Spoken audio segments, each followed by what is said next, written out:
Hello बच्चों, तो अब हम करने वाले हैं वैलेंसी पार्ट 2। सो आज का टॉपिक है वैलेंसी पार्ट 2। जैसे कि लास्ट टाइम हमने बेरिलियम तक कर लिया था, अब हम करेंगे बोरॉन। एटॉमिक नंबर जिसका है 5, तो इलेक्ट्रॉनिक कॉन्फ़िगरेशन बनेगा 2, 3। के शेल में 2 होगा और एल शेल में होगा 3।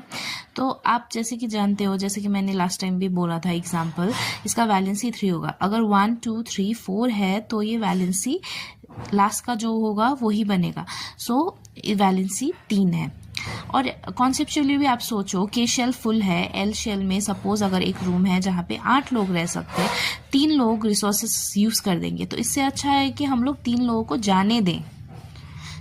ये जाने देने वाले लोग क्या है, मेटल्स हैं। फिर बोरोन के बाद आता है कार्बन। कार्बन का एटॉमिक नंबर 6, 2, 4। ये 4 इलेक्ट्रॉन्स, आप सपोज उस रूम में 4 लोग हैं ना, आप जाने देंगे 4 लोगों को ना आप आने देंगे। आपका वैलेंसी बनता है 4, शेयरिंग। फिर आता है नाइट्रोजन। नाइट्रोजन का एटॉमिक नंबर है 7, के शेल में 2, 5। अब जब 5 होगा तो आप सोचिए रिसोर्सेज तो अच्छे से यूज़ नहीं हो पाएंगे, तब फॉर्मूला चलाएंगे 8 - 5, वो है 3।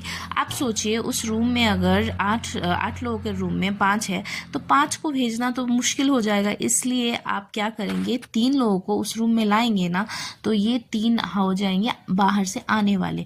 ये आने वाले होते हैं नॉन मेटल्स। अब आता है ऑक्सीजन। ऑक्सीजन के इलेक्ट्रॉन्स है 8, 2, 6। आप क्या कर सकते हैं, फॉर्मूला यूज कर सकते हैं 8 - 6, जिसका बनता है 2 वैलेंसी। फिर से वही कॉन्सेप्ट, अगर 8 लोगों की जगह है, आप 2 लोगों को अगर बाहर से लाएंगे तब आपको एडवांटेज है, अगर आप इनको जाने देंगे तो आपको नुकसान हो जाएगा, इसीलिए ये इलेक्ट्रॉन्स अंदर आएंगे। तो ये है अंदर आएंगे और ये कहलाते हैं नॉन मेटल्स, जो इलेक्ट्रॉन्स रिसीव करते हैं। फिर लास्ट में आता है आपका अब नेक्स्ट आता है फ्लोरीन। जैसे 2, 7 वही करेंगे हम, 8 - 7 वैलेंसी है 1, और ये 1 वैलेंसी मतलब इलेक्ट्रॉन्स आप बाहर से लोगे। और नियॉन जैसे कि नोबल गैस है, इलेक्ट्रॉनिक कॉन्फ़िगरेशन बनता है 2, 8। 8 - 8 0। और कॉन्सेप्चुअली भी आप समझिए कि अगर हम लोग एल शेल में अगर से एक रूम फुल है तो क्या आप किसी को जाने दोगे या फिर किसी को आने दोगे? आपका वैलेंसी बनता है 0।